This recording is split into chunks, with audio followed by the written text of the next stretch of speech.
चलिए सीधा इस बेहद खूबसूरत कहानी में गोता लगाते हैं। आज के इस विश्लेषण में हम बिना किसी डायलॉग वाली एक cinematic masterpiece the red turtle के जरिए ये समझने वाले हैं कि आज की इस थकान भरी और भागदौड़ वाली जिंदगी से बाहर निकलने का सबसे सटीक उपाय क्या हो सकता है।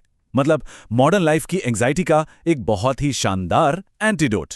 तो सबसे पहले एक अहम सवाल जो हम सभी के दिमाग में आता है, क्या आज की ये अनगिनत तकनीकी सुख सुविधाएं और लगातार काम की भागदौड़ असल में हमें मन की शांति देती हैं? देखिए, हम विज्ञान और तकनीक में बहुत आगे निकल चुके हैं, है ना? लेकिन अगर हम ध्यान दें तो औसतन एक इंसान दिन में 100 से ज्यादा बार अपना फोन चेक करता है। फिर भी आज इंसान अंदर से पहले से कहीं ज्यादा अकेला, चिंतित और एक अजीब सी अंधी दौड़ में फंसा हुआ महसूस करता है। बाहर से सब एकदम परफेक्ट और सफल दिखता है, लेकिन भीतर एक अजीब सा खालीपन है। जरा हमारे इस मॉडर्न लाइफ की उलझनों पर गौर करें। हर तरफ एक भयंकर कंपटीशन है, चीजों को जमा करने की होड़ है और गैजेट्स की लत है। हर कोई बस पैसा कमाने और एक दूसरे से आगे निकलने की रेस में भाग रहा है, जिससे स्ट्रेस लेवल आसमान छू रहा है। अब इसके ठीक उलट प्रकृति की सादगी को देखिए। एकदम शांत, बैलेंस्ड और ठहरावा जीवन। प्रकृति हमें बिना कुछ कहे सादगी और धैर्य का मैसेज देती है। इन दोनों को आमने सामने रखकर देखें तो यह बिल्कुल साफ हो जाता है कि हमने भौतिक सुख तो पा लिए हैं, लेकिन अपनी असली शांति कहीं बहुत पीछे छोड़ दी है। भाग 1, समंदर में भटकाव, यानी हमारा मॉडर्न स्ट्रगल। इस कहानी की शुरुआत बहुत ही जबरदस्त और इंटेंस तरीके से होती है। एक आदमी समंदर में एक भयंकर तूफान में फंसकर एक वीरान टापू पर पहुंच जाता है। अब वहां उसके शुरुआती दिनों का स्ट्रगल देखिए। वो वहां से भागने के लिए पागलों की तरह बांस की लकड़ियों से एक नाव बनाता है, लेकिन तभी एक विशाल लाल कछुआ आकर उसकी नाव को चकनाचूर कर देता है। वो हार नहीं मानता, फिर से नाव बनाता है और कछुआ फिर उसे तोड़ देता है। वो आदमी गुस्से और हताशा से भर जाता है। उसका ये लगातार कोशिश करना और हर हाल में अपने आसपास की चीजों को कंट्रोल करने की ये जिद, क्या ये हमारी अपनी रोजमर्रा की जिंदगी से बिल्कुल मेल नहीं खाती?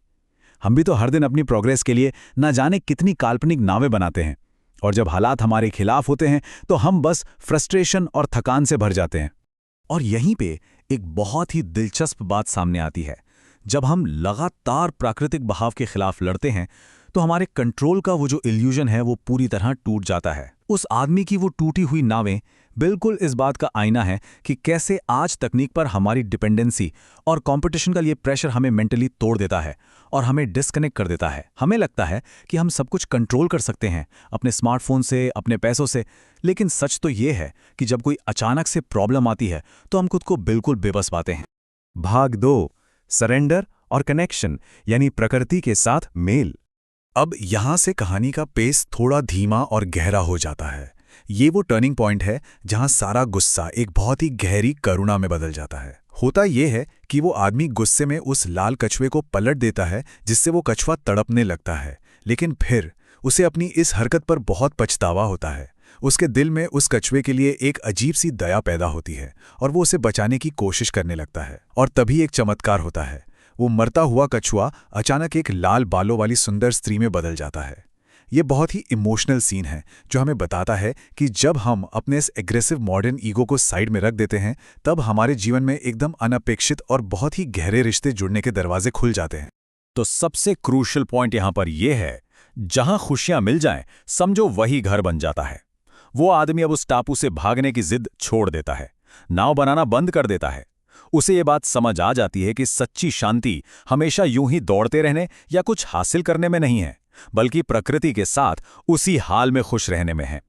उसका बेचैन मन शांत हो जाता है और वो वीरान सा दिखने वाला टापू ही उसका अपना प्यारा घर बन जाता है। भाग 3, इस मॉडर्न दुनिया में अपना बैलेंस कैसे खोजें। तो अब सवाल ये है कि इस डिजिटल शोरगुल और टूटते रिश्तों के बीच हम वो शांति कैसे पा सकते हैं।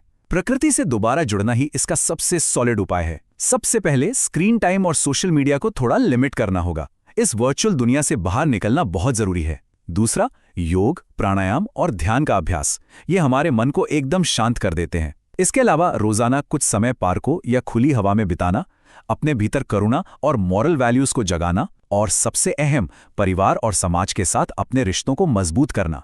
जब हम मोबाइल की स्क्रीन छोड़कर ताज़ी हवा और असली इंसानी रिश्तों को अपनाते हैं तो इस मॉडर्न एज का अकेलापन एकदम गायब होने लगता है। और ये चीज़ हमें सफलता की एक बिल्कुल नई डेफिनेशन की ओर ले जाती है। सच्ची सफलता सिर्फ अंधाधुंध पैसा कमाना या सुख सुविधाएं जुटाना बिल्कुल नहीं है। मेंटल पीस, स्पिरिचुअल ग्रोथ और अपनी लाइफ में एक सही बैलेंस पाना ही असली सक्सेस है। जरा पर्सपेक्टिव के लिए सोचिए, उस टापू पर उस आदमी के पास ना तो कोई बैंक बैलेंस था, ना कोई लेटेस्ट गैजेट, फिर भी नेचर के रूल्स के साथ सिंक में रहकर उसने अपनी लाइफ का अल्टीमेट सेटिस्फैक्शन पा लिया था। भाग 4, जीवन का चक्र और चीजों को जाने देना। समय के साथ उस आदमी और स्त्री का एक बहुत प्यारा परिवार बनता है। उनका एक बेटा होता है जैक, जो पैदा ही समंदर से जुड़े होने के लिए हुआ है। वो एक गजब का नेचुरल स्विमर है। लेकिन देखिए, लाइफ हमेशा इतनी स्मूथ नहीं रहती। एक दिन अचानक एक भयंकर सुनामी उस टापू पर आती है और सब कुछ तबाह कर देती है। और ये सीन बहुत ही ब्रिलियंट तरीके से इलस्ट्रेट करता है कि लाइफ में अचानक से स्ट्रेस और ट्रेजेडीज तो आएंगी ही, लेकिन अगर हमारे फैमिली बॉन्ड्स स्ट्रांग हैं और हम अंदर से स्पिरिचुअली ग्राउंडेड हैं, तो यही वो चीज़ें हैं जो हमें डूबने नहीं देती। उस परिवार ने भी अपनी इसी रेजिलियंस और एकता की वजह से उस भयानक आपदा को पार कर लिया। अब हम इस कहानी के सबसे इमोशनल और खूबसूरत हिस्से पर आते हैं। जब जैक बड़ा हो जाता है तो वो इस दुनिया को एक्सप्लोर करने के लिए टापू से विदा लेता है। समय आगे बढ़ता है और वो आदमी एक दिन अपनी बुढ़ापे की अवस्था में बहुत ही शांति और संतोष के साथ अपनी अंतिम सांस लेता है। और इसके ठीक बाद उसकी पत्नी वापस उसी लाल कछुए के रूप में ट्रांसफॉर्म हो जाती है और गहरे समंदर में लौट जाती है। मतलब ये एक ऐसी जिंदगी थी जो पूरी तरह से प्रकृति के रिदम के साथ सिंक में थी, जिसे कल का कोई डर नहीं था। लिटरली रोंगटे खड़े कर देने वाला एंडिंग है ये। तो यहाँ से जो हमारा फाइनल टेक अवे निकलता है वो ये है कि हम प्रकृति से ही पैदा हुए हैं और इस कनेक्शन को एक्सेप्ट करना ही सबसे बड़ी हीलिंग है। हमें अपनी ही जिंदगी के बहाव से बेवजह लड़ना बंद करना होगा। हमारी फिजिकल और मेंटल हेल्थ पूरी तरह से इसी बात पर डिपेंड करती है कि हम अपनी प्राकृतिक जड़ों की तरफ लौटें। तो अब इस चर्चा के आखिर में एक बहुत ही गहरा सवाल उठता है। इस मॉडर्न एज में असल में घर का क्या मतलब है? क्या ये महज ईंट और पत्थर की कोई बिल्डिंग है, या वो जगह जहां सच में हमारे मन को शांति मिलती है? इसी एक गहरे विचार के साथ उम्मीद है कि हम सब अपने गैजेट्स और स्क्रीन से थोड़ा दूर हटकर अपनी खुद की वो नेचुरल शांति और अपना असली घर तलाशने की कोशिश जरूर करेंगे।